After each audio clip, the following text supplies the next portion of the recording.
के पॉइंट पे आज आप लोगों के लिए सीटेट का सामाजिक अध्ययन विज्ञान लाए हैं जो बहुत ही महत्वपूर्ण है और यह पिछले वर्ष पूछा गया क्वेश्चन है। यह जनवरी में पूछा गया क्वेश्चन है जो आप लोग 2023 में एग्जाम दिए होंगे वही क्वेश्चन है। तो इसी टाइप का आपका सामाजिक अध्ययन विज्ञान में जो है आपका क्वेश्चन पूछने वाला है। तो आप लोग इसमें है जो अच्छा स्कोर करते हैं तो आपका रिजल्ट आने की पूरी संभावना, क्योंकि इसमें टोटल है जो 60 क्वेश्चन पूछा जाता है। 60 क्वेश्चन में से अगर आप 40 इधर कर लेते हैं, 20 अगर हिंदी में कर लेते हैं, 20 जो है पेडालॉजी में कर लेते हैं और 10 या 15 नंबर अंग्रेजी में कर लेते हैं तो आपका रिजल्ट हो जाएगा 20 40 और 40 80 और 15 80 10 90 5 95 आपका कंफर्म है जो 95 नंबर यहाँ आ जाएगा, मतलब 60% से एबव हो गया।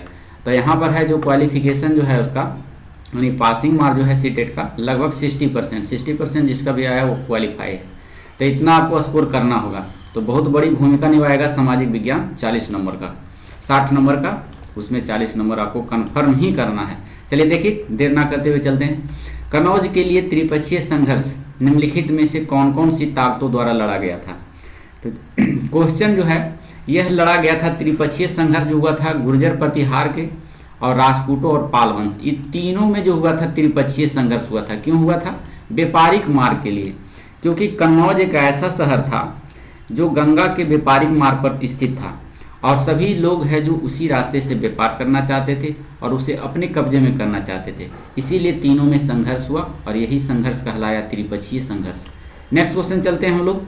32 नंबर क्वेश्चन में देखिए वक्तव्य दिया है और वक्तव्य ए और बी दिया हुआ है। आपको सही करना है कि कौन सही है और गलत है।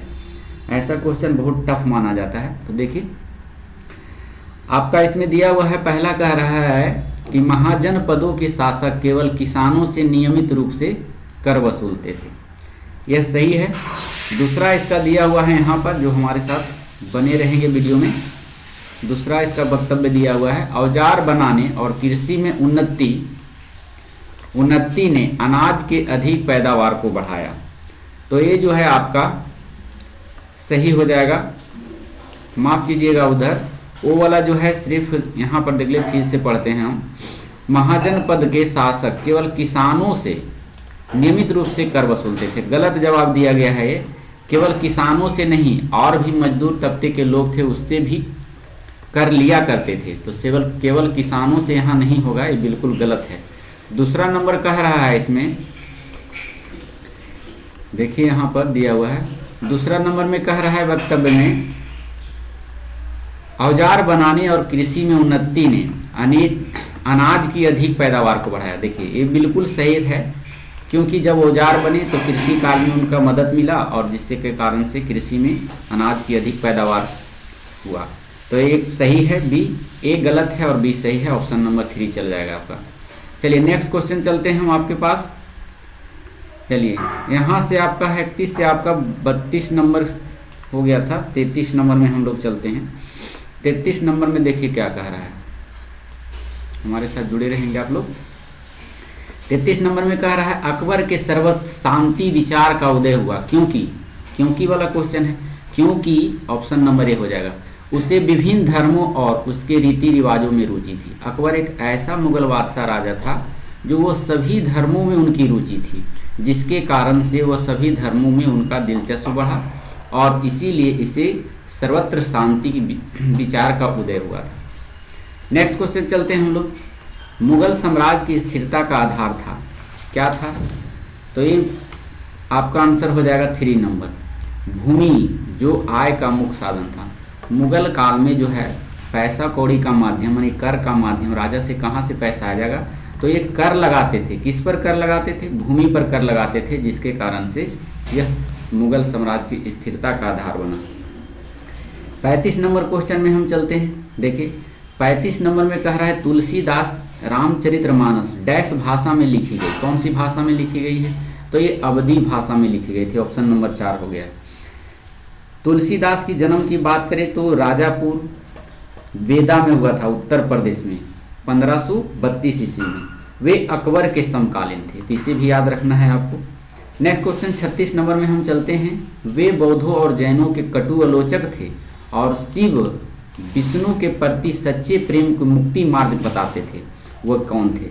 तो देखिए, शिव जैसे ही आया तो शिव के जो भक्त थे उसको नैनार कहा जाता था और विष्णु के भक्ति को अलवार कहा जाता था। तो ऑप्शन नंबर यहाँ से आप छाट करके मार सकते हैं।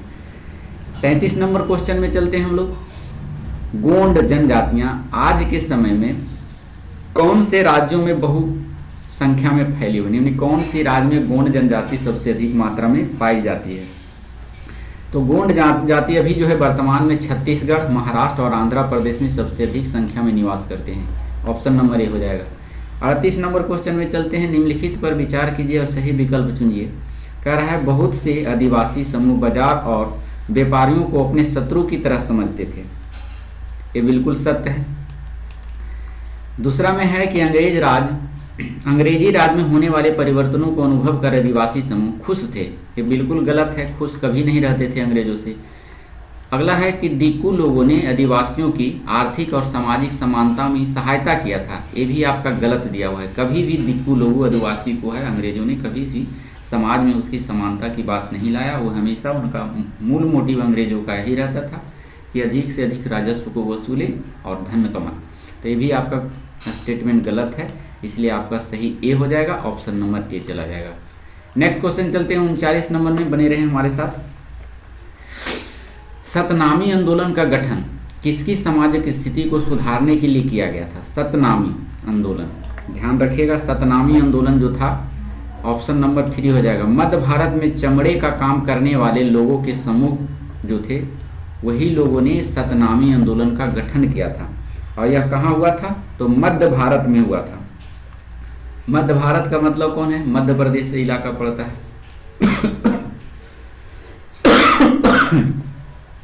सतनामी आंदोलन, तो इसको भी याद रखेंगे आप। सतनामी आंदोलन मध्य भारत में हुआ था। नेक्स्ट क्वेश्चन चलते हैं 40 नंबर में। निम्नलिखित में से कौन से आंदोलन जाति उन्मूलन के विरुद्ध स्पष्ट रूप से अपने भावों के क्षेत्रों से मेल खाते हैं? देखिए, सतनामी आंदोलन दिया है पंजाब, जो बिल्कुल क्या है? गलत दिया हुआ है, क्योंकि सतनामी जो हुआ था कहाँ हुआ था? अभी बताए हैं मध्य भारत में, तो ये गलत हो गया। मटुआ पंथ, ये भी गलत है, तमिलनाडु में नहीं हुआ था। सत्यशोधक समाज जो है सही है, यह महाराष्ट्र के क्षेत्र में हुआ था। आर्य समाज कह रहा है केरल में हुआ था, गलत है। ये जो हुआ था पश्चिम बंगाल में हुआ था। तो आपका सही आंसर 40 का 3 हो जाएगा। अगला क्वेश्चन चलते हैं हम 41 नंबर में। 41 नंबर देखिए क्या कह रहा है आपका। 41 नंबर क्वेश्चन में कह रहा है कि निम्नलिखित में से कौन सी दावे जाति विरोधी समाज सुधारक से सही रूप से मेल खाते हैं? तो 41 का आंसर देख लीजिए। निम्नलिखित जातियां द्रविड़ संस्कृति की वास्तविक समर्थक और घासीदास, गलत हो गया ये नहीं था घासीदास। जाति के आधार पर लोगों में भेदभाव नहीं करना चाहिए क्योंकि संपूर्ण मानवता एक ही जाति से संबंध रखती है, श्री नारायण का कथन है। ये बिल्कुल सही है। क्षुद्र और अति क्षुद्रों को जाति भेदभाव को एकजुट होकर चुनौती देनी चाहिए, ज्योतिबा फुले का कहना था। ये भी सही जवाब है। तो ए और सी आपका सही जवाब है 41 नंबर का। माफ कीजिएगा, बी और सी सही जवाब हुआ क्योंकि ये तो घासीराम नहीं था। तो आपका बी और सी हो जाएगा, ऑप्शन नंबर 2 हो जाएगा। चलिए नेक्स्ट क्वेश्चन चलते हैं 42 नंबर में। औपनिवेशिक भारत में प्रशासन के भारतीयकरण की मांग के विषय में कौन से कथन या वक्तव्य सही है? 42 का देख लीजिए। तो यहाँ से पढ़िए, अधिकांश नौकरियाँ पर अंग्रेजों का अधिकार था। ये बिल्कुल सही है। जितने भी भारत में नौकरी था उस पर सबसे अधिक जो पद स्थापित थे तो वो अंग्रेज ही थे पदों पर बैठे हुए। तो ये सही है। इसके द्वारा आशा की गई कि धन का बहाव इंग्लैंड की ओर से रोका जा सकेगा। तो ये है आपका, ये भी आपका सही जवाब है। इसके द्वारा आशा की गई कि वह भारतीयों के लिए इंग्लैंड में अधिक रोजगार अवसर बनाएंगे। गलत, भारतीयों के बारे में कभी सोचा नहीं कि इसको रोजगार देंगे। तो ऑप्शन ए और बी दोनों सही है आपका, ऑप्शन नंबर ए सही हो जाएगा। नेक्स्ट क्वेश्चन चलते हैं बने रहे हमारे साथ वीडियो में। रौलेट एक्ट सत्याग्रह के विषय में इन वक्तव्यों पर विचार कीजिए तथा उचित विकल्प बताइए। देखिए, कह रहा है कि रौलेट एक्ट के विरुद्ध में सत्याग्रह के लिए गांधी जी ने वर्ष 1919 ईस्वी में घोषणा किया था। ये बिल्कुल सही है, घोषणा जो हुआ था। दूसरा है, कह रहा है कि इस एक्ट के द्वारा पुलिस की शक्तियाँ बढ़ती थी और वही एक एक्ट आम आदमी के मौलिक अधिकार भी सशक्त करता था। गलत, एक क्वेश्चन आपका गलत दिया। मौलिक अधिकार को कभी भी वो मान्यता नहीं देता था, वो जो अपनी मर्जी होता था वो करता था अंग्रेज, इसलिए ये वाला क्वेश्चन गलत है। सी में है 6 अप्रैल 1919 ईस्वी को अपमान और याचना दिवस के रूप में मनाया जाता है। हाँ, रॉलेट एक्ट के विरुद्ध में 6 अप्रैल 1919 को हड़ताल किया गया था, तो ये बिल्कुल सही जवाब है। तो ए और सी आपका सही है, ऑप्शन नंबर 3 चला जाएगा। 44 नंबर में चलते हैं। आप क्यों सोचते हैं कि मीराबेन जैसी गांधीवादी पंचवर्षीय योजना में विज्ञान और मशीनरी पर बल की आलोचक थी? तो आपका हो जाएगा ऑप्शन नंबर बी, इससे पर्यावरण खतरों के कारण मानव जीवन पर दूरगामी प्रभाव पड़ेगा। देखिए, इसके बारे में क्वेश्चन बहुत अच्छा है। मीराबेन एक गांधीवादी जो पंचवर्षीय योजना में विज्ञान और मशीनरी पर बल की आलोचना की थी, इसलिए की थी आलोचना क्योंकि इससे पर्यावरण के खतरे के कारण, यानी पर्यावरण के खतरे के कारण मानव जीवन पर जो दूरगामी प्रभाव पड़ेगा, वह मीराबेन आलोचना करती थी कि ऐसा नहीं होनी चाहिए कि भारी भारी मशीनरी लगा दे, इससे है जो प्रदूषण फैलेगा। अगर मीराबेन के बारे में बात करें तो मीराबेन का जो असली नाम था मैडेलिन स्लेड था और वे एक ब्रिटिश सैन्य अधिकारी की बेटी थी। वह ब्रिटिश होते हुए भी हिंदुस्तान की आज़ादी के पक्ष में थी, इसीलिए गांधी जी ने इसे मीराबेन नाम दिया था। पूछ देगा मीराबेन का ओरिजिनल नाम क्या था, तो याद रखना है आपको, क्या नाम था? Madeleine Slade. चलिए अगला क्वेश्चन चलते हैं। 45 नंबर में, निम्नलिखित कथनों में से मानचित्र के संदर्भ में कौन सा कथन सही है? तो सही के बारे में कह रहा है, देखिए 45 नंबर में ऑप्शन देख लें आप, कूट करके दिया हुआ है, बने रहें हमारे साथ। चलिए, कूट में करके दिया हुआ है, आपको पता लगाना है। यहाँ से देखें, आपका मानचित्र 3 घटक, मानचित्र 3 घटक, कौन कौन घटक है मानचित्र के? दूरी, समय और चिन्ह। ये गलत दिया हुआ है। जब बड़े क्षेत्र वाले भागों में जैसे महाद्वीपों या देशों में कागज पर दिखाना होता है, तब हम छोटे पैमाने का प्रयोग करते हैं। ये बिल्कुल सही दिया हुआ है। जब एक छोटे क्षेत्रफल वाले भाग जैसे गांव, शहर, कस्बों को कागज पर दिखाना होता है, तो हम बड़े पैमाने वाले चित्रों को दर्शाते हैं, तो ये भी सही है। तो आपका आंसर ये और सी सही हो जाएगा। चलिए देखिए,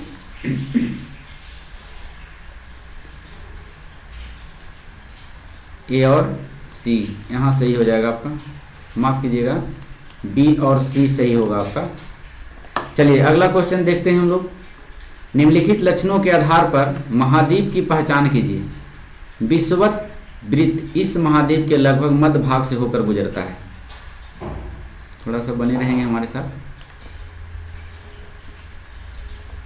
एक स्टेटमेंट कह रहा है कि विषुवत रेखा इस महाद्वीप के लगभग मध्य भाग से होकर गुजरता है। बी में कह रहा है कि इस महाद्वीप का बहुत बड़ा भाग उत्तरी गोलार्ध में स्थित है, तो ऐसा जो है अफ्रीका महादेश है। ऑप्शन नंबर 3 हो जाएगा। नेक्स्ट क्वेश्चन चलते हैं। निम्न में से कौन सा पृथ्वी के ताप कटिबंध का सही अनुक्रम सही तरीके से रखा गया है? तो ऑप्शन नंबर देख लीजिए, उष्ण कटिबंधीय, दक्षिण, शीतोष्ण कटिबंधीय तथा शीत कटिबंध। ये बिल्कुल सही है। दूसरा में है कि कटिबंध उत्तर शीतोष्ण यानी उष्ण कटिबंध तथा शीत कटिबंध, ये भी आपका सही जवाब है। दक्षिण शीतोष्ण कटिबंध, उष्ण कटिबंध तथा शीत कटिबंध, ये गलत दिया हुआ है आपका। ए और बी सही हो जाएगा। ऑप्शन नंबर ए चला जाएगा। देखिए, जब हम 0 डिग्री, मान लिया जाए कि ये हमारा पृथ्वी है और यहाँ से है जो 0 डिग्री पर विषुवत रेखा चलती है, तो यहाँ से अगर हम 23.5 डिग्री यहाँ पर जाएंगे तो यहाँ पर आपका मिलेगा उष्ण कटिबंध। 23.5 डिग्री से लेकर 66.5 तक जाएंगे यहाँ पर तो उत्तरी शीतोष्ण मिलेगा, और 66.5 से हम अगर 90 पर जाते हैं तो उत्तरी शीत कटिबंध मिलेगा। उसी प्रकार से नीचे भी होगा। तो आप लोग समझ गए होंगे, ए वाला और ए वाला सही होता है। नेक्स्ट क्वेश्चन चलते हैं हम लोग। देशांतर के संदर्भ में निम्नलिखित में से कौन सा कथन सही है? देशांतर के बारे में कह रहा है तो देशांतर काल्पनिक अर्धवृत्ताकार रेखाएं हैं जिनकी त्रिज्या समान होती है, बिल्कुल सही है। उसके बाद है प्रमुख यमनोत्तर पृथ्वी को दो बराबर हिस्सों में विभाजित करता है, उत्तरी गोलार्ध और दक्षिणी गोलार्ध। अम्योत्तर विभाजित नहीं करता है बल्कि विषुवत रेखा दो भागों में पृथ्वी को विभाजित करता है, उत्तरी गोलार्ध। ये गलत दिया हुआ है। चलिए नेक्स्ट क्वेश्चन है आपका 180 डिग्री पूर्वी तथा 180 डिग्री पश्चिम अम्योत्तर ग्लोब पर एक दूसरे से विपरीत है, एक दूसरे से विपरीत है, एक गलत दिया हुआ है। एक दूसरे से विपरीत नहीं है बल्कि एक ही रेखा पर अवस्थित है, ये गलत दिया हुआ है। डी में कह रहा देशांतरीय अम्योत्तर के बीच की दूरी ध्रुवों की तरफ बढ़ने पर घटती है और ध्रुव पर शून्य हो जाती है, ये बिल्कुल सही है। तो आपका हो जाएगा आंसर ए और डी सही हो जाएगा, ए और डी। अगला क्वेश्चन है 49 नंबर में हम लोग चलते हैं।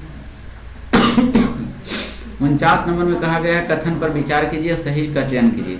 कह रहा है हरे पौधे CO2 का प्रयोग करके अपना भोजन तैयार करते हैं। कथन बी में कह रहा है CO2 की मात्रा जितनी अधिक होगी पृथ्वी पर उतना ही अधिक जंगल होगा। ऐसा कुछ नहीं है, पृथ्वी पर CO2 मात्रा से जंगल से कोई रिलेटेड नहीं है। हाँ, हरे पौधे CO2 का प्रयोग कर अपना भोजन जरूर बनाते हैं। तो ये ऑप्शन ये आपका सही है। तो ये सही है, बी गलत है। ए सही है और बी गलत है, ऑप्शन नंबर 3 हो जाएगा। नेक्स्ट क्वेश्चन चलते हैं 50 नंबर, हमारे साथ बने रहिएगा।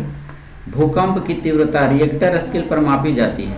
रिएक्टर पैमाने पर कौन सा मान या उससे अधिक वस्तुओं के गिरने से क्षति पहुंच सकता है?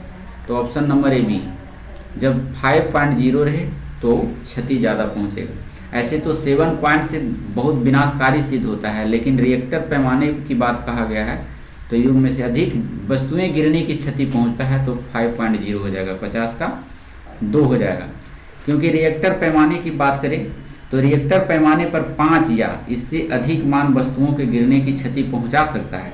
भूकंप की तीव्रता का मापन वर्तमान समय में 2 पैमाने के आधार पर किया जाता है, एक है मर्केली पैमाना और दूसरा है रिएक्टर पैमाना। मर्केला पैमाना के अनुसार हम जानते हैं कि भूकंप की तीव्रता 12 श्रेणियों में बांटा गया है, जबकि रिएक्टर पैमाने का विकास 1945 ईस्वी अमेरिका के भूवैज्ञानिक चार्ल्स फ्रांसिस रिएक्टर द्वारा किया गया था, जो कहा था कि 1 से 9 तक की संख्या को दर्शाएगा। तो ये दोनों बात याद रखिएगा। मार्केली पैमाना में 12 श्रेणी में बांटा गया है, जबकि रिएक्टर पैमाना को 1 से लेकर 9 तक की संख्या को काउंट किया गया है। 51 नंबर में चलते हैं। आप जिस तापमान का अनुभव करते हैं वह वायु में मौजूद ताप व शीतलता ही होती है। किसी स्थान का तापमान निर्भर करता है, किस पर निर्भर करता है? तो ये निर्भर करता है आपका स्थान के अक्षांश पर भी निर्भर करता है, ऊंचाई पर भी निर्भर करता है और गर्म और ठंडी महासागरीय धाराओं की उपस्थिति पर भी निर्भर करता है। तो ए बी डी ऑप्शन का आंसर बी हो जाएगा। 51 के बाद 52 नंबर में हम लोग चलते हैं। देखिए हमारे साथ जुड़े रहेंगे आप लोग। 52 नंबर क्वेश्चन में 52 नंबर में क्या कह रहा है? 52 नंबर में कह रहा है निम्न कथनों पर विचार कीजिए तथा सही विकल्प का चयन कीजिए। पहला है दिया हुआ है आपका कि पृथ्वी द्वारा प्राप्त सौर विकिरण से पृथ्वी की सतह गर्म हो जाती है। तो ये बिल्कुल सतह पर गर्म होती है पृथ्वी विकिरण के ये माध्यम, बहुत अच्छी है, आंसर सही है इसका। बी कह रहा है कि पृथ्वी स्वयं गर्म होने के बाद एक विकिरण पिंड बन जाती है, तो ये भी आपका सही आंसर है। नाइट्रोजन पृथ्वी द्वारा विकृत ऊष्मा को रोक लेती है। नाइट्रोजन नहीं रोकती है बल्कि CO2 रोकती है, तो ये गलत दिया हुआ है। तो ए और बी सही आंसर हो जाएगा आपका ऑप्शन नंबर। चलिए 53 नंबर क्वेश्चन में हम लोग चलते हैं। जब कपड़े सुखाने में काफ़ी टाइम लगता है और हमारे शरीर का पसीना आसानी से नहीं सूखता है, तब निम्न में से किसकी सहायता से इसे बेहतर समझाया जा सकता है? तो 53 का देख लीजिए, ये आर्द्रता है। ऐसे जो क्वेश्चन रहे तो आर्द्रता मानना है आंसर। नेक्स्ट क्वेश्चन चलते हैं 54 नंबर में। निम्न का मिलान कीजिए तथा सही विकल्प का चयन कीजिए। उष्णकटिबंधीय वर्षावन, उष्णकटिबंधीय वर्षावन की बात कह रहा है तो ये हो जाएगा आपका 2, इसमें मिलेगा पश्चिमी घाट के पश्चिमी ढलान पर। उष्णकटिबंधीय पर्णपाती वन कहे तो ये आपका आंसर 3 हो जाएगा, पश्चिमी घाट के पूर्वी ढाल पर। कटीली झाड़ियाँ की बात करें तो कटीली झाड़ियाँ जो है राजस्थान में पाया जाता है, और मैंग्रोव जो है पाया जाता है सुंदरवन, मतलब पश्चिम बंगाल और गुजरात के क्षेत्रों में। तो ये आपका देख लीजिए 1 2 यहाँ पर आपका आंसर 3 सही हो जाएगा। 55 नंबर में हम लोग चलते हैं। एक अध्यापिका अपनी कक्षा में जनसंख्या और उसके संगठन के संदर्भ में पढ़ा रही है। अब देखिए पेडालॉजी आ गया। पढ़ा रही थी, वह अपने छात्रों को जनसंख्या पिरामिड दिखाती है जो अपने आधार पर चौड़ा है तथा ऊपर की ओर बढ़ते हुए सकरा हो रहा है। तो निम्नलिखित में से किस देश का जनसंख्या पिरामिड का प्रयोग कर रहा है? मतलब देख लीजिए, समझ लीजिए, यहाँ जनसंख्या उसके संगठन में पढ़ा रही है, वो छात्रों को जनसंख्या पिरामिड दिखाती है, ऊंचाई कुछ दिखाती है, जो आधार चौड़ा, मान लीजिए आधार चौड़ा है, ऐसे चौड़ा है तथा ऊपर की ओर जो है सकरा होते जा रहा है, ऊपर की ओर जो है सकरा होते जा रहा है, ऐसे ऐसे, है ना, आधार चौड़ा है, ऊपर सकरा होते जा रहा है। तो ऐसा पिरामिड किसका है? तो ऐसा पिरामिड की बात करें तो ऐसा पिरामिड जो है केनिया का है, केनिया देश को बारे में बता रहा है। नेक्स्ट क्वेश्चन चलते हैं। निम्नलिखित में से कौन से प्रवास को प्रभावित करने वाले अपकर्ष का कारक है? अपकर्ष कारक है, तो अपकर्ष कारक आपका हो जाएगा, देख लीजिए, कार्य करने के अच्छे अवसर, ये भी सही है। बेहतर स्वास्थ्य सेवाएं, ये भी सही है। गरीबी, ये गरीबी नहीं है, प्रवास के लिए गरीबी से कोई लेना देना नहीं। उच्च आय, ये सही है, तो ऑप्शन नंबर 2 हो जाएगा आपका। नेक्स्ट क्वेश्चन चलते हैं 57 नंबर में। 57 कह रहा है निम्नलिखित वक्तव्यों पर विचार कर रहे विकल्प का चुनाव कीजिए। प्राथमिक गतिविधियों में प्राकृतिक संसाधनों का निष्कर्षण और उत्पादन शामिल होता है, ये बिल्कुल सही कह रहा है। बैंकिंग, यातायात व विज्ञापन द्वितीय गतिविधियों के उदाहरण हैं।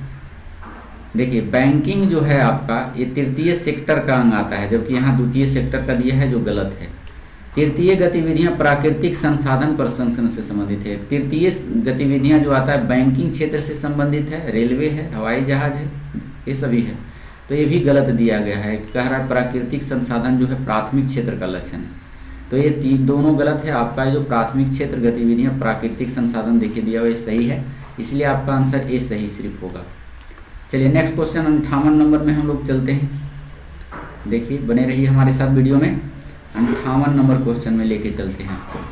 चलिए देखिए, भारत के किस क्षेत्र में बौद्ध धर्म तिब्बत पहुंचा?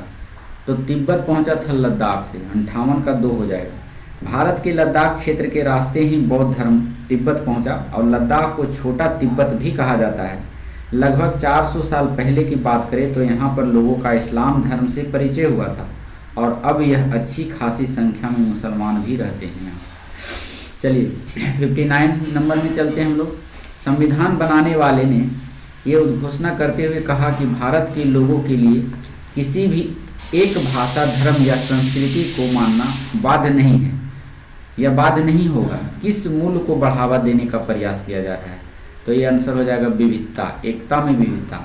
मतलब कोई एक धर्म के विशेष के बारे में नहीं कह रहा है, सभी धर्मों को समान संरक्षण हमारे कॉन्स्टिट्यूशन हमें अथॉरिटी देता है। चलिए 59 के बाद हम चलते हैं 60 नंबर में। भारत में सरकार के कितने स्तर मौजूद है? तो भारत में सरकार के 3 स्तर मौजूद है, वह है केंद्र स्तर, राज्य स्तर और स्थानीय स्तर। अगर अंग पूछ दे, स्तर के जगह पर अंग पूछ दे कि भारत सरकार के कितने अंग हैं, तो अंग 3 है, कार्यपालिका, न्यायपालिका और व्यवस्थापिका। तो दोनों याद रखिएगा, अंग पूछ रहा है कि स्तर पूछ रहा है। चलिए 61 नंबर में हम लोग चलते हैं। 61 नंबर में आपका कह रहा है भारत में मताधिकार के बारे में निम्नलिखित में से कौन सा वक्तव्य सही है? तो सही आपका देख लीजिए 3 नंबर सही है। कुछ भारतीयों के पास औपनिवेशिक भारत में मताधिकार था किंतु सार्वभौमिक व्यक्ति मताधिकार नहीं था। तो ये आंसर आपका राइट आंसर है। नेक्स्ट क्वेश्चन चलते हैं। क्या कारण है कि छोटी कार्यशाला और कारखाने कामगारों को अस्थायी रूप से काम पर रखते हैं? तो इसका आंसर हो जाएगा आपका, पढ़ना पड़ेगा इसे, इन कामों के लिए तकनीकी कौशल की योग्यता नहीं होनी चाहिए। ये गलत है, तकनीकी की योग्यता होनी चाहिए तभी तो आपको काम मिलेगा, तो ये गलत दिया है। इससे नियोक्ता पर कम दायित्व बनता है, तो ये बिल्कुल सही है।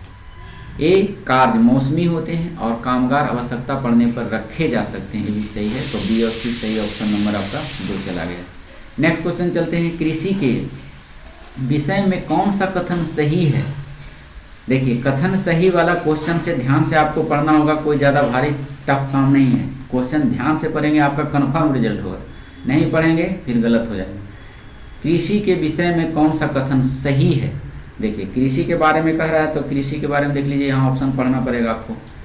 तो कह रहा है लोगों पूरे वर्ष अपनी भूमि या दूसरे भूमि पर काम करते हैं कृषि में, तो ये गलत है। दूसरे भूमि पर काम नहीं करते हैं कृषि में, अपना भूमि पर काम करते हैं। हाँ, कुछ लोग होते हैं जो अपनी भूमि नहीं रहने पर दूसरे भूमि पर काम करते हैं, लेकिन एक ठोस आंसर नहीं हुआ। गांव में स्त्री पुरुष दोनों कृषि कार्य में लगे रहते हैं, बिल्कुल सत्य जवाब कह रहा है। गांव के लोग हैं जो हमेशा खेतों में काम करते हैं, चाहे स्त्री रहे, महिला रहे, पुरुष रहे, ये सभी करते हैं। तो ऑप्शन नंबर आपका 20 सही है बिल्कुल। नेक्स्ट क्वेश्चन चलते हैं हम लोग 64 नंबर में। कक्षा में प्रजातंत्र विषय पर चर्चा करते हुए आप इसे प्रस्तुत करना चाहेंगे। आप प्रजातंत्र के बारे में चर्चा कर रहे हैं, तो आप कैसे रिप्रेजेंट करेंगे, ये क्वेश्चन पूछ रहा है आपका।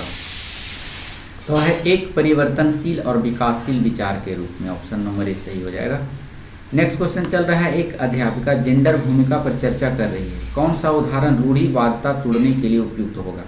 रूढ़िवादिता का मतलब होता है पुराने विचार को खत्म करना, तो इससे कैसे आप खत्म करेंगे, रूढ़िवादिता को कैसे तोड़ेंगे। 65 नंबर में देख लीजिए, कह रहा है लक्ष्मी लाकड़ा उत्तर रेलवे की प्रथम इंजन चालक बनी थी, ये गलत है। जेवियर अच्छा वेतन वाली नौकरी पाने के लिए उच्च अंक प्राप्त करने का दावा करते हैं। उच्च अंक प्राप्त करने, देखना पड़ेगा इसका आंसर कहाँ है दिया हुआ, देख लेते हैं थोड़ा। 65 का देखिए, 65 का आंसर आपका ABC करके दिया हुआ है। चलिए देखते हैं, आप फिर से पढ़ना होगा इसको। चलिए देखते हैं, आपको लेके चलते हैं यहाँ पर, फिर से पढ़ना है आपको। देखिए, एक अध्यापिका जेंडर भूमिका पर चर्चा कर रही है, कौन सा उदाहरण रूढ़िवादिता को तोड़ने के लिए उपयुक्त होगा। लक्ष्मी लाकड़ा उत्तर रेलवे की प्रथम इंजन चालक बनी थी, ये बिल्कुल सही है। लक्ष्मी लाकड़ा जो था उत्तर रेलवे की जो है इंजन चालक बनी थी। कहता है जेवियर अच्छा वेतन वाली नौकरी पाने के लिए उच्च अंक प्राप्त करने का दबाव में है, ये गलत है। रुकैया हुसैन ने वायुयान चालक महिलाओं की कहानी लिखी थी, ये भी सही है। तो A और C सही है आपका, आंसर नंबर A और C सही हो जाएगा। चलिए देखिए, यहाँ पर दिया हुआ है A और C। नेक्स्ट क्वेश्चन चलते हैं, माता पिता या अभिभावकों के मौलिक कर्तव्य क्या है, यानी क्या करना चाहिए माता पिता को अपने बच्चे के लिए। मौलिक कर्तव्य उसी को कहते हैं जो अपना बच्चों में अच्छी गुणवत्ता या अच्छी शिक्षा देते हैं। आपका कर्तव्य क्या है देश के प्रति, आप देश का जिम्मेदार नागरिक, तो कर्तव्य है कि 6 से 14 वर्ष के बीच अपने बच्चों को शिक्षा के अवसर प्रदान करना, है बिल्कुल सही जवाब है। 66 का अब है, इसके बारे में फुल डिटेल से जानना होगा, ऐसा क्वेश्चन पूछते रहता है। संविधान में मौलिक कर्तव्य की चर्चा जो है किया गया है, जिसे स्वर्ण सिंह समिति की अनुशंसा पर इसे लागू किया गया था 1976 ईस्वी में। मौलिक कर्तव्य 42वां संविधान संशोधन 1976 ईस्वी में मौलिक कर्तव्य जोड़ा गया था। मौलिक कर्तव्य है जो रूस से लिया गया है। अब है इसमें 1976 के जब संशोधन हुआ था तो शिक्षा के अधिकार को 2010 से लागू किया गया था, और उसमें कहा गया था कि कोई भी अभिभावक अपने माता पिता या फिर जो भी घर के गार्जियन हैं वो अपने बच्चों को 6 से 14 वर्ष के बच्चों को शिक्षा दिलाने में अपना अहम योगदान दें। चलिए नेक्स्ट क्वेश्चन चलते हैं। संविधान के किस भाग को प्रायः उनकी अंतरात्मा कहा गया है। देखिए क्वेश्चन कितना घुमा के पूछा है, तो ये मूल अधिकार को अंतरात्मा कहा गया है। अगर संवैधानिक उपचार रहता दिया हुआ तो सभी लोग संवैधानिक उपचार मारता, तो ये आंसर नहीं होगा। संवैधानिक उपचार की बात करें तो भीमराव अंबेडकर के द्वारा वह स्टेटमेंट दिया गया था, अनुच्छेद 32 के तहत आप है जो राज्य के संवैधानिक उपचार की चर्चा की गई है। नेक्स्ट क्वेश्चन चलते हैं हम लोग 68 नंबर में। 68 नंबर आपका कह रहा है, एक अध्यापिका अपील व्यवस्था को पढ़ते हुए छात्राओं से न्यायालय में अपील के अनुक्रम में उन्हें न्यायालय में ले जाने का वचन देती है। इसके अनुसार विद्यार्थी द्वारा विभिन्न न्यायालय में जाने का क्रम है। मतलब अध्यापक कहता है कि आप जाइए, कौन कौन से न्यायालय में जाएंगे, तो पहले कहाँ जाएंगे, पहले हम निचले न्यायालय में जाएंगे। निचले न्यायालय में न्याय नहीं मिलेगा तो हम उच्च न्यायालय में जाएंगे। उच्च न्यायालय में भी हम संतुष्ट नहीं तब हम सर्वोच्च न्यायालय में जाएंगे। तो ऑप्शन नंबर यहाँ पर ए सही है आपका 68 नंबर। 69 नंबर में हम लोग चलते हैं। सामाजिक समूहों के हास्यकरण को सामना डैश किया, क्या किया, स्टेटमेंट देखिए। कहता है दूसरे के आधिपत्य के विरोध द्वारा, ये बिल्कुल सही है। मुख्य धारा से बहिष्कृत किए जाने के विरोध द्वारा, ये भी आपका सही नहीं है, विरोध में नहीं है। सशस्त्र संघर्ष द्वारा, ये सही है आपका, और शिक्षा द्वारा अपने सुधार, ये भी सही है। तो ACD आपका 69 का 3 सही है। नेक्स्ट क्वेश्चन चलते हैं हम लोग, आपके पास लेके चलते हैं 70 नंबर क्वेश्चन में। भारतीय संविधान द्वारा दिए गए मूल अधिकारों के बारे में निम्न कथनों पर विचार कीजिए तथा सही विकल्प का चयन कीजिए। 70 नंबर में कह रहा है, देख लीजिए, ये अधिकार सभी भारतीयों को समान रूप से मिले हुए हैं, ये सही है। हाशिए के लोग इसका उपयोग उन पर होने वाले अन्यायों से अपने बचाव हेतु करते हैं, ये भी आपका सही है। और लोगों ने सरकार पर इन अधिकारों की दशा में ही और नए कानून बनाने हेतु दबाव डाला, तो ये भी सही है। तीनों ऑप्शन सही है, ऑप्शन नंबर सी 3 चला जाएगा। 71 नंबर क्वेश्चन में हम लेके चलते हैं आपको, सामाजिक और राजनीतिक जीवन पाठ्य पुस्तक में दिए गए शब्द संग्रह का उद्देश्य है। तो उद्देश्य क्या है? पाठ्य पुस्तक में उपयुक्त भाषा की स्पष्टता प्रदान करना, ऑप्शन नंबर 2 हो जाएगा। नेक्स्ट क्वेश्चन चलते हैं 72 नंबर में, हम आपको लेके चलते हैं। देखिए 72 नंबर में क्या कह रहा है। 72 में कह रहा है कि सामाजिक और राजनीतिक जीवन पुस्तकें निम्नलिखित उद्देश्य से लिखी गई है। किसके उद्देश्य से लिखी गई है? तो ये आपका हो जाएगा, वे तथ्यों को याद करने में सहायक होते हैं क्योंकि वे निश्चित सूचना प्रदान करते हैं। गलत है। वे पाठ्य वस्तु की चर्चा में आदर्श और वास्तविकता में संतुलन रखती है। ये बिल्कुल सटीक आंसर है, ऑप्शन नंबर बी हो जाएगा। 72 के बाद 73 नंबर क्वेश्चन में हम लेके चलते हैं आपको। 73 नंबर में देखिए, आरंभिक स्तर पर मुगल प्रशासन में प्रशासनात्मक पदानुक्रम विषय पर चर्चा करने के लिए निम्नलिखित में से कौन सी शिक्षण अधिगामी युक्तियां सर्वश्रेष्ठ है? तो सर्वश्रेष्ठ भूमिका अदा करना, ये सही है। अंत मुक्त प्रश्न, ये भी सही है। सर्वेक्षण ये गलत दिया हुआ है, और समय सीमा, ये तीनों आपका ABD सही है, ऑप्शन नंबर 3 चला जाएगा। नेक्स्ट क्वेश्चन चलते हैं। ABC को पढ़िए तथा सही उत्तर का चयन कीजिए। पाठ सहगामी गतिविधियां सामाजिक मूल्यों के विकास में कैसी सहायता करता है? छात्र सामाजिक गतिविधियों द्वारा सामाजिक विविधता के प्रति सहिष्णुता को विकसित कर सकते हैं, ये बिल्कुल सही है। और छात्र सहयोगी बनने के लिए सामूहिक की भावना, एकता तथा योग्यता को विकसित करते हैं, ये भी आपका सही है। तो ऑप्शन नंबर दोनों सही हो जाएगा, A और B दोनों। नेक्स्ट क्वेश्चन चलते हैं हम लोग। निम्नलिखित विषयों पर विचार कीजिए। आरंभिक स्तर पर सामाजिक विज्ञान की पाठ्य पुस्तक में कौन सा समुदाय के जीवन अनुभवों के माध्यम से पढ़ाया जा सकता है?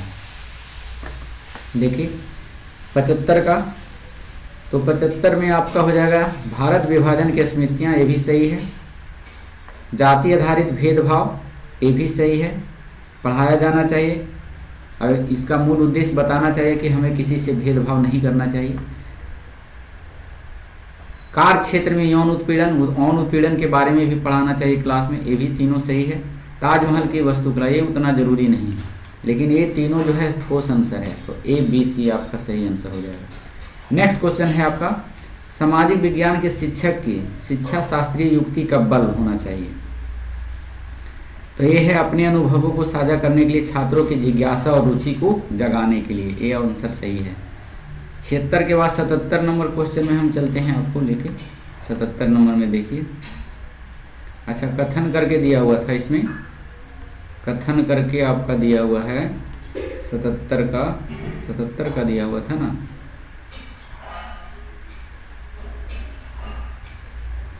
बने रहेंगे थोड़ा वीडियो में। 77 का कथन कारण करके दिया हुआ है, यहाँ देखिए आपका दिया हुआ है।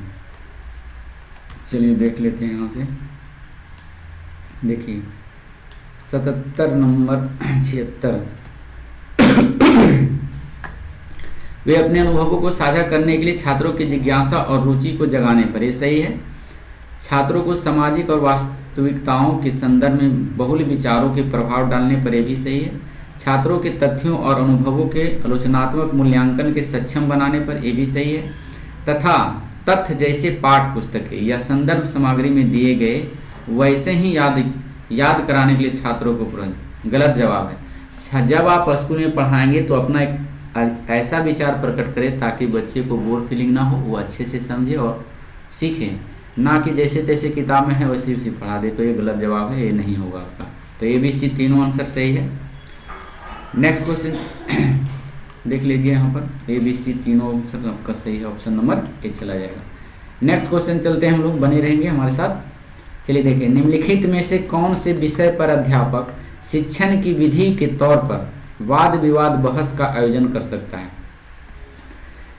तो ये आपका आंसर हो जाएगा पर्यावरण और विकास। इस पर है जो वाद विवाद और बहस करने की ज़रूरत है, क्योंकि पर्यावरण स्वच्छ रहेगा तभी हम और आप स्वच्छ रहेंगे। नेक्स्ट क्वेश्चन है, निम्नलिखित में से कौन सा कथन सामाजिक विज्ञान के शिक्षक की कक्षाई गतिविधियों द्वारा छात्रों को रचनात्मक सोच को विकसित करने के लिए सही है? तो 78 का देख लीजिए, 78 का अंग्रेजी खोजी प्रश्नों को पूछना, ये सही है। छात्रों को प्रतिबिंबन करने के लिए करना, रिफ्लेक्ट करने के लिए करना, ये भी सही है। और छात्रों को दिए गए कथन को स्वीकार करने के लिए कहना, तो ये आपका सही ठोस आंसर नहीं है।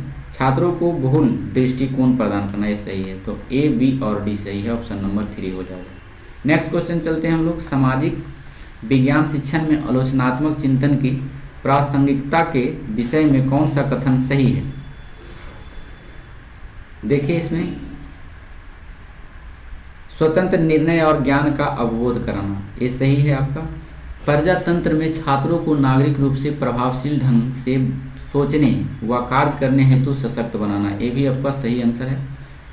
सामाजिक विज्ञान में यानी सामाजिक विज्ञानों में मानक और प्रमाण में भेद द्वारा किसी प्रस्ताव को उचित ठहराने की क्षमता का विकास, ये आपका सही आंसर नहीं है। आकांक्षा पूर्ति हेतु सत्ताधारियों के दावों को स्वीकार करना, ये आपका सही है। नीतिगत निर्णय के लिए आज्ञा पालन फैसले लेने में मानक का उपयोग, ये भी आपका सही है। तो आपका सिर्फ C नहीं होगा। स्वतंत्र निर्णय लेने का ज्ञान, AC आपका A है, B है, C है, D, ये आपका D आंसर नहीं हो जाएगा, माफ कीजिएगा, A वाला होगा। तो A, B, C और E हो जाएगा, D आंसर नहीं होगा इसका।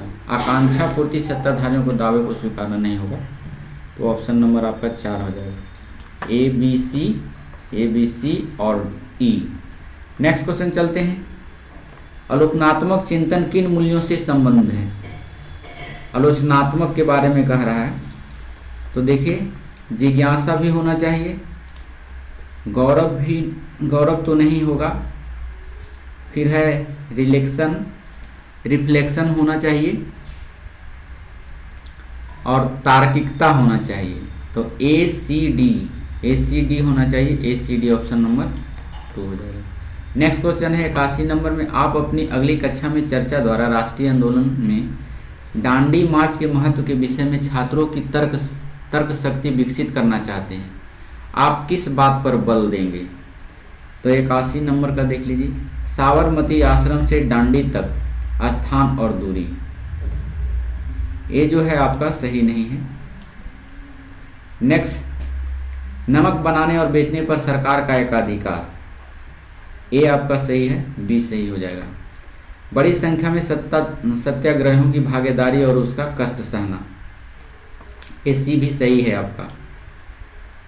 सरकार द्वारा 1935 का अधिनियम पारित करना, तो ये भी आपका सही है, मतलब BCD ऑप्शन नंबर 2 सही है। 81 के बाद हम 82 में लेके चलते हैं, आपको देखते रहिए हमारे वीडियो। चलिए नेक्स्ट क्वेश्चन है 82 में कह रहा है, थोड़ा धुंधला है, हम पढ़ देते हैं, आपको समझ में आ जाएगा।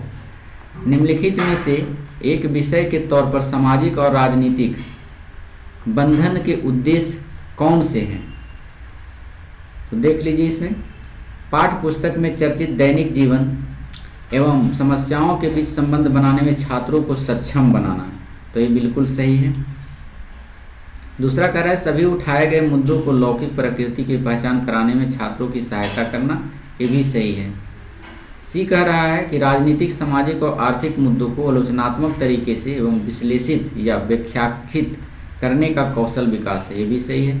छात्रों को आदर्श नागरिक एवं नागरिकता के संवेदन को आत्मसात करवाना, ये गलत दिया हुआ है।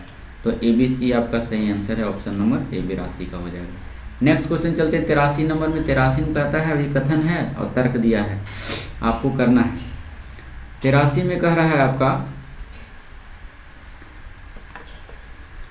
देखिए, सामाजिक विज्ञान एक गैर उपयोगितावादी विषय है, एक सही दिया हुआ है।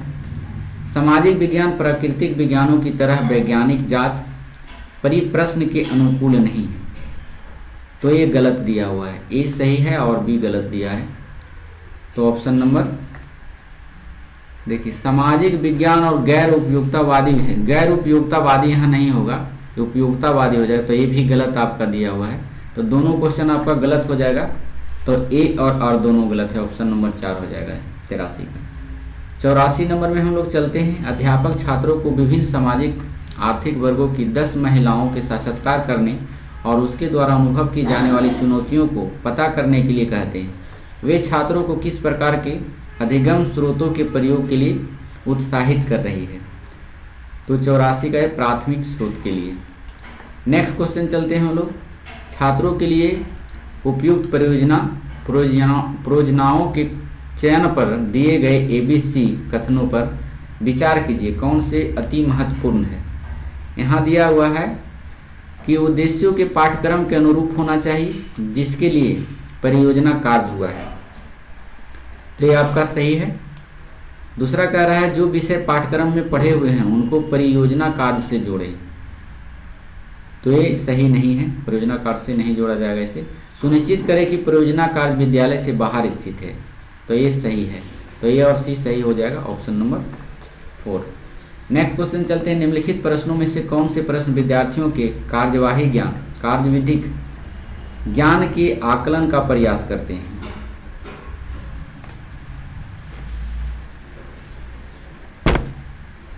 86 नंबर का देख लीजिए, बने रहेंगे हमारे साथ वीडियो में, थोड़ा नेट इशू के चलते ऐसे हो रहा है। चलिए देखिए, वो अपने क्षेत्र में, इसका ऑप्शन देख ले थोड़ा। 86 नंबर में क्या कह रहा है? 86 का दिया हुआ है, यहाँ कूट करके दिया हुआ है। चलिए देखिए, यहाँ पर आपका दिया हुआ है अपने क्षेत्र में वायु प्रदूषण को नियंत्रित करने के 3 कारक का वर्णन कीजिए, ये सही हो जाएगा। यूरोपीय व्यापारिक कंपनियों को भारत की ओर किस बात ने आकर्षित किया? इससे मतलब नहीं है। अंग्रेज ने भारतीय कृषि का व्यापारीकरण किस प्रकार किया? ये आपका सटीक आंसर है, तो ए और सी हो जाएगा। नेक्स्ट क्वेश्चन चलते हैं, ए और सी, ऑप्शन नंबर ए हो जाएगा। 87 नंबर में चलते हैं हम लोग। 87 नंबर में कह रहा है समीर ट्रेन द्वारा भोपाल से चेन्नई की यात्रा कर रहा है और इन राज्यों के संदर्भ में उत्सुक जिज्ञासु हो जाता है जिनसे वह मनुष्य तक पहुंचने के दौरान गुजरेगा। सबसे उपयुक्त तरीका सुझाएं जिससे वह उत्तर भी ढूंढ ले और उसमें कोई कौशल भी विकसित हो। चलिए देखिए, यहाँ पर भारत के राजनीतिक मानचित्र को देखें और भोपाल, मध्य प्रदेश, चेन्नई यानी तमिलनाडु के बीच पड़ने वाले सभी राज्यों का पता करें, तो ये नहीं होगा। दूसरा दिया हुआ है आपका, इसके बारे में अपने माता पिता से पूछे, ये भी नहीं हो सकता। करा रेल द्वारा नंबर संख्या पता लगाएं और उसके रूट का मानचित्र पर ढूंढें, ये सही हो जाएगा, रेल के माध्यम से आप जा सकते हैं। 88 नंबर क्वेश्चन में कह रहा है कि निम्नलिखित प्रश्नों में से कौन सा छात्रों के तथ्यात्मक ज्ञान को आंकने का प्रयास करता है? तो देखिए, वह कौन से 2 मुख्य जलवायु घटक निर्माण, मृदा निर्माण के लिए उत्तरदायी है? ये सही है। द्वितीय विश्व युद्ध कब हुआ था? ये भी आपका सही है। ऐसा प्रश्न बच्चों को देने पड़ेंगे तो अच्छा रहेगा, सोचेंगे बच्चे। सिंचाई के स्रोत की सूचीबद्ध कीजिए, तो ये भी आपका सही है। चंपारण आंदोलन में गांधी जी की भूमिका की व्याख्या कीजिए, ये आप नहीं दे सकते हैं, भूमिका थोड़ा टफ टाइप का हो जाता है, इसलिए ए, बी और सी हो जाएगा। भारत में खाद्य सुरक्षा को सुनिश्चित की गई, ये भी नहीं होगा, तो ए और ए नहीं होगा, बाकी ए, बी, सी आपका आंसर सही जवाब है। 89 नंबर में चलते हैं हम लोग। आपको अपने छात्रों के समूह को संसद पटल पर रखे हुए एक कानून के प्रति अवगत कराने के लिए एक प्रोजेक्ट कार्य देना है। उनकी समझ का मूल्यांकन मापन करने के लिए आप निम्न में से क्या कार्य देंगी। तो 89 का आपका देख लीजिए, इस विषय या मुद्दे पर समाचार पत्रों में लेख लिखना, ये देंगे आप, सही है। विभिन्न सामाजिक समूहों का नजरिया मालूम करना और प्रतिवेदन तैयार करना, ये भी आपका सही है। कानून निर्माताओं से मिलना और लेख निबंध लिखवाना, ये गलत है, कानून निर्माता से नहीं मिलना है आपको। सार्वजनिक स्थानों पर लगाने के लिए पोस्टर तैयार करना, ये सही है आपका, ए बी डी हो जाएगा, A B D option number. तो 89 का आपका 4 हो जाएगा। 90 नंबर में चलते हैं। निम्नलिखित में से आकलन की कौन सी रूपरेखा बच्चों में आत्म आकलन तथा आत्म अधिगम के अवसर प्रदान करती है। बच्चों में कौन सा है, तो देख लीजिए, यह है अधिगम की तरह आकलन, ऑप्शन नंबर 3 हो जाएगा। 91 नंबर में लेके चलते हैं हम लोग आपको, 91 नंबर में बने रहेंगे हमारे साथ। 91 नंबर नहीं, आपका जो है 30 से 60 क्वेश्चन आपका हो गया, 91 नंबर नहीं है।